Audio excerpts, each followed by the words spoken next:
Our next guest is the nose behind best-selling perfumes like Donna Karan's Black Cashmere and Tommy Hilfiger's Dreaming. But just what is a nose in this context? Well, I did a quick search. It's supposedly someone with an uncanny sense of smell, able to identify differences between even the most subtle of scents and to combine them to make some, well, head-turning perfumes. That's right. I guess a cold wasn't very good for these doesn't sound like it would help. Have a nose. Yeah, no. It sounds like it would be a problem. Well, let's ask our guest this morning, Trudi Loren, who is, as anyone in the perfume industry will tell you, a true blue nose. So, well, morning, Trudi. Good morning. An interesting term, to say. Do you call yourself, I'm a nose? I mean, I think it's the simplest word to use to describe what I do in creating fragrances. Okay, so this is something that is learned over time. Did you have always a keen sense of smell, or did you train it? It is definitely a trained profession. Yeah. We have to go through at least 2.5, if not 3 years of memorizing over 2,000 raw materials. And then after that, we work as apprentices to master perfumers to learn the craft of blending the notes together. Okay, so a lot of training involved, but I understand from a very young age you were encouraged to go down this career path by your mother, is that correct? Well, actually, I fell into the business by accident because I am a biochemist by education, and I started out as an analytical chemist with the fragrance company. And they gave me a smelling test where I had to identify different raw materials, and I think I passed because then I went on to do my perfumery training. But I often look at it as comparable to piano lessons. Everyone can take lessons and practice. Some are going to excel at it and others will not. But I guess some people say you're either born with it, certain bits are talent, a naturally inborn talent. Absolutely. I do think that there's a certain affinity for it, but I don't know, unless you are raised in a generational family of perfumers, will you actually know that until you start smelling. Was that for you? I mean, at home, were there always different scents sort of around? Did you sort of feel that, when you got into this role, that it wasn't too far-fetched? It was something that, Well, I've always loved perfume, and I don't know whether that's just because, being a woman, smelling your mother's fragrances, always playing at her vanity, but I was definitely drawn to it, and then there was an instant love when I started in the industry. Okay, so when you're training to be a nose, can you give us the Perfume 101 in 30 seconds? In 30 seconds, you smell a raw material on a blotter, you put it down, and then the first association that comes into your mind is what you retain. Because in many cases, these materials we are not experiencing on a daily basis, so the most important thing in memorizing them is to make an association with something that you know so that you can recall it afterwards.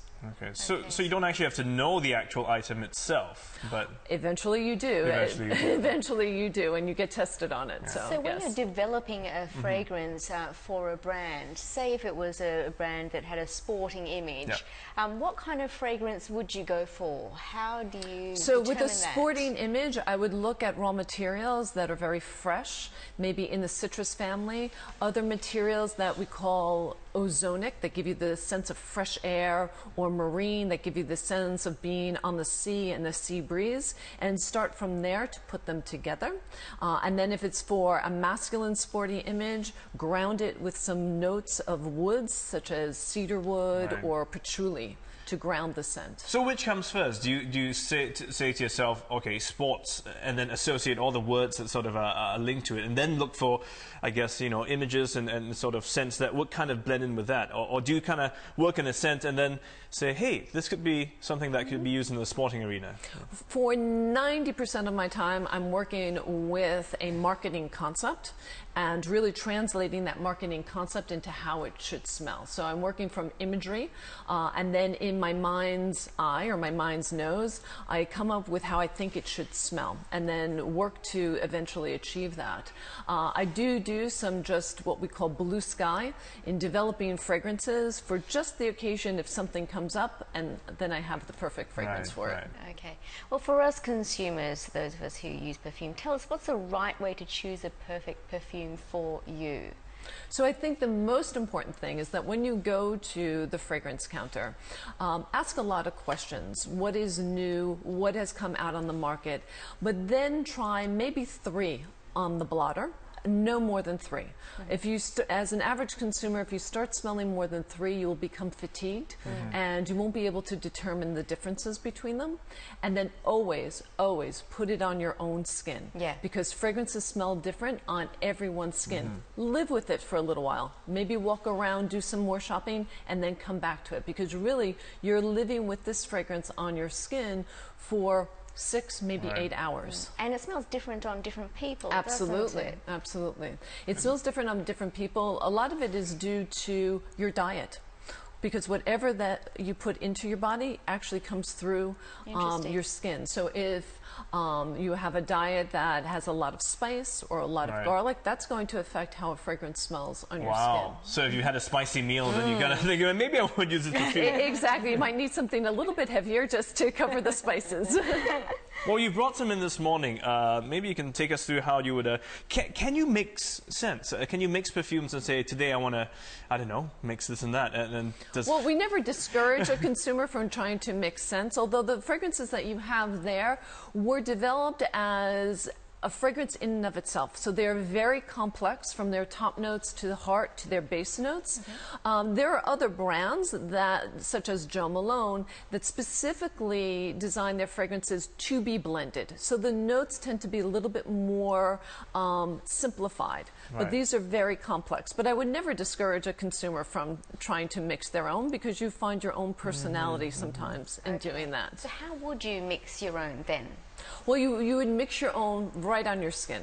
So you spray, let's say, your favorite fragrance, and then you might top it off with something else that you like the top note, and just, it's right on your skin. You can do it directly. Okay, tell us what you mean by top note and it's a bottom note. Yeah.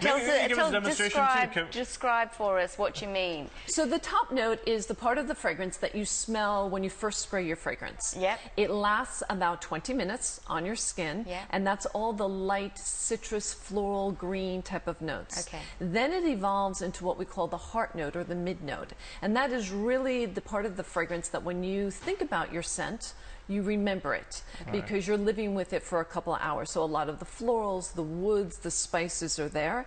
And then the base note is the part of the fragrance that lasts the longest on your skin. So musk, dark woods, resins can fall into the base, and that really anchors the scent on your skin. Well, you brought some in that right now, and I thought we'd put you to a quick test. Maybe you can see what, based on what you know of Yvonne, the 2-minute encounter you've had with us, you can... Because a lot is to do with personality as well, isn't it? Absolutely. So I'm thinking a little sophisticated, but liking maybe a little bit of a sparkling freshness to it. Sounds good. Wow. Okay. So let me just do this.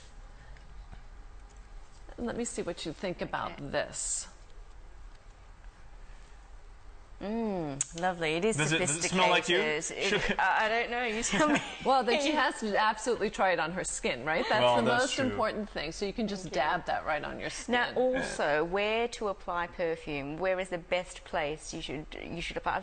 I've been told that on your neck is actually not a good idea. Is that correct? To get the most out of your perfume? You can apply it on your neck. I often say applying fragrance in your hair for a woman is a very nice place, because it lasts longer, and then you smell it as your hair moves. Right. But quite honestly, it's wherever you want to be smelled. Sometimes in maybe a cooler weather, you might want to spray it on your scarf, so you have it around your neck, and then you can always smell it when you want that little piece of comfort. What about our humid weather here? Because it does kind of change the way things smell. It does. It absolutely does. And it actually makes it more difficult to smell fragrances in the humidity. So I always recommend something a little lighter, a little fresher, because that's going to evaporate faster on your skin. So you would recommend, you were saying before, eau de toilette? Yes, I think an eau de toilette would be a great way of wearing fragrance in a hotter, more humid climate. Also, you can spray it on your clothes, and then it will stay on your clothes for a long time as well. Yeah, but won't it have a different smell as opposed to putting it on your skin? Yes, it will, but you'll get the essence of the scent.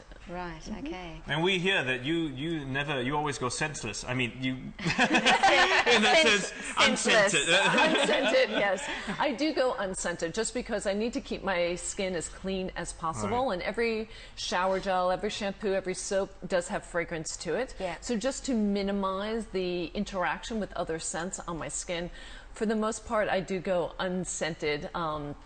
But on the weekends, I'm always wearing the fragrances that I'm in the process of creating. So right. I'm wearing a lot of scent, but through the fragrances that I apply, not through other products. Okay, so in a way it's clearing your palette as well. Yeah. We had to ask you before in our introduction, a stuffy nose must really dampen your day at work. Yes, yes. Then I have to do paperwork instead of smelling, because when you have a cold, you know, just the way when you have a cold, you can't taste anything. Because most of your taste is through smell.